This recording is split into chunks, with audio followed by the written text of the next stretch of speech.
Let's get into the content of this video and the actual apps I use on a day-to-day basis. In terms of content creation, I use Adobe's suite of products. One of the most heavily used apps on my Mac is Premiere Pro.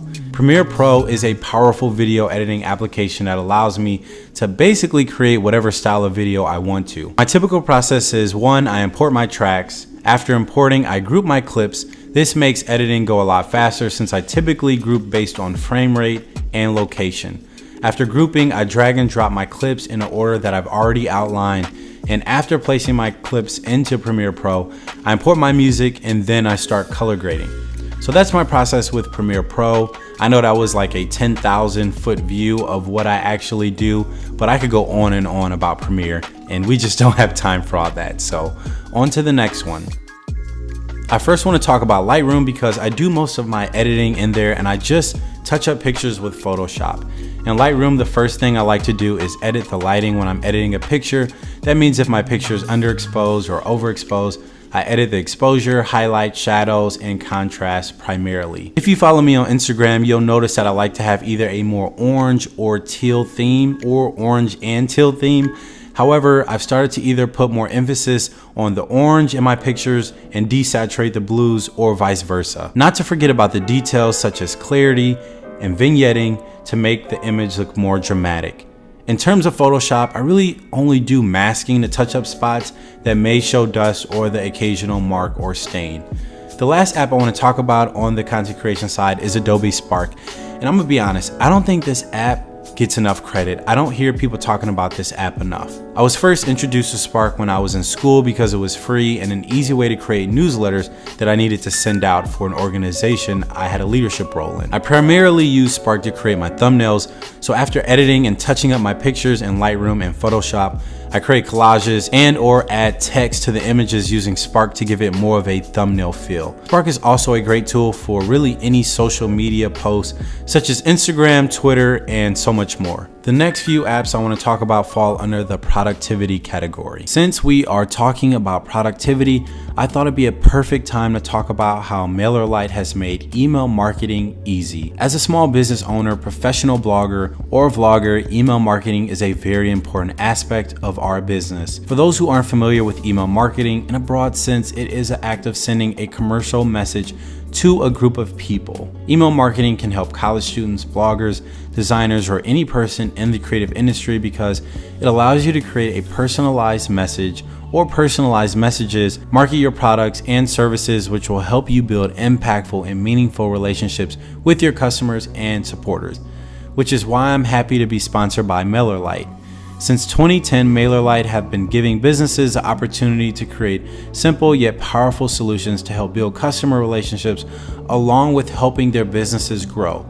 MailerLite is easy, intuitive, and easy to use if this kind of marketing and technology is new to you, but it also has advanced features for businesses that are trying to grow their brand. Not to mention some of my favorite features like their custom HTML editor so you don't have to be a programming whiz, landing pages so you don't have to be a designer whiz, and template newsletters. Grow your business with a MailerLite today by signing up for free or purchasing a plan today. The first app on my Mac that I think of when it comes to productivity is Mail for Gmail. As a YouTuber, I find myself using Gmail more than ever, talking with influencer agencies, brands, fans, and keeping track of newsletters from YouTube. I basically keep this app open all day, every day, because I work with brands from all over the world. So I do get the occasional 1:30, 2:30 a.m. email. If you are in the tech or business world, or you will be at some point, you'll probably get to know Zoom. Zoom is an easy to use, reliable platform for conference calls and videos. And that's basically a description of the app in a nutshell. For my regular job, I have at least one Zoom meeting a day. And when I'm not working from home, any meeting that I have that day will be through Zoom. All you have to do is schedule a meeting, send out some invites, and participants can either join via audio, video through the app, or they can call in from their phones. I find this application very useful and makes conference calls a lot smoother because you can add as many people as you like, and there's a chat option for when there's a large group of participants. The next app, if you aren't living under a rock, you know what this app is, which is Spotify. So I'm just gonna assume that if you're watching this video, you don't live under a rock. In all seriousness, I like to use Spotify to create playlists based on what I'm doing. So I have a workout playlist, a playlist for when I'm coding, a Thursday night playlist, don't ask why. When I'm coding, I typically listen to lo-fi chill hip hop music because lyrics distract me from my work when it's complex.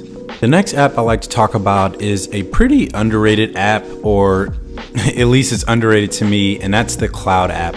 Cloud app is an application I recently started using because I got tired of using QuickTime to screen record. Cloud app allows me to seamlessly record my screen for when I'm doing videos like this, and when I select the screen record option, it gives me the opportunity to crop my screen to focus on the portion of the screen that I want people to look at. This saves me a lot of time in post-production, and Cloud app allows me to easily download and share the screen recordings or screenshots I've taken. Last but definitely not least, Logitech options.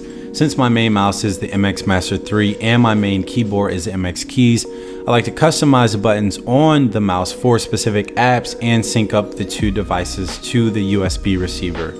With this application, you can pair multiple devices to one receiver depending on how new your Logitech devices are. So as you can see, I have the keys and Master 3 paired to the same receiver. Within the MX Master 3 dashboard, you can change settings to the mouse buttons and the point and scroll features. The main benefit I get from this app though is configuring the buttons to do different actions for different apps. For example, the left and right buttons in Chrome are used to toggle between screens, while the left and right buttons in Premiere are used to cut and play pause. That's just a simple example of what you can do with this application, but I find it very beneficial and it makes my productivity a lot more efficient. I don't do a ton of coding, or at least not as much as I like to, but when I do web programming, which is my favorite type of programming, I use Visual Code. It's a light version of Visual Studio. I personally like it more than Visual Studio because 1, it works well with Mac, 2, it has a better UI and is less intimidating. And it works well with Git and has a window for the terminal below the project files. For those who don't know, Visual Code and Visual Studio are IDEs, which are applications that allow you to program. So you could do design work, debugging, programming, the whole nine. When I'm coding in web, I primarily am coding in Angular, so being able to see my runtime errors without switching the screen or going to another application is beneficial. The next application that I found useful is Rested. Now, Rested is an application that allows you to make simple API calls and to see if the call you're making sends back a response. This can save you a lot of time and headache when coding because let's say you're getting some errors in your web app, at least you already know your API call is working, so you don't even have to do any API debugging. And the more complex your application is, the more complex debugging will be. So it's always good to abstract away as much as you can to prevent confusion, complexity, and overhead. I don't have this app on my Mac, but Postman is also another great application that works similar to Rested. The final application and IDE that I love and hate sometimes, you all know it if you have a Mac or are a developer who makes iOS applications, it is Xcode. Besides how slow Xcode can be, which is partly my fault for trying to use such a powerful tool on a 2015 MacBook Air, I definitely wouldn't recommend that. This is a great application that Mac offers to the developer community. With Xcode, you can create Mac, iPhone, iPad, Apple TV, and Apple Watch applications. It is the epitome of being able to create something out of nothing. Xcode's intuitive interface makes testing, debugging, designing, and coding a lot easier than most IDEs. Also, the nice thing about Xcode is that you have everything at your disposal, which makes creating apps less intimidating. So that's all I have to say about Xcode. I'm gonna let you investigate more about it if you haven't already. All right, everyone, that concludes this video, and I'll see you all soon.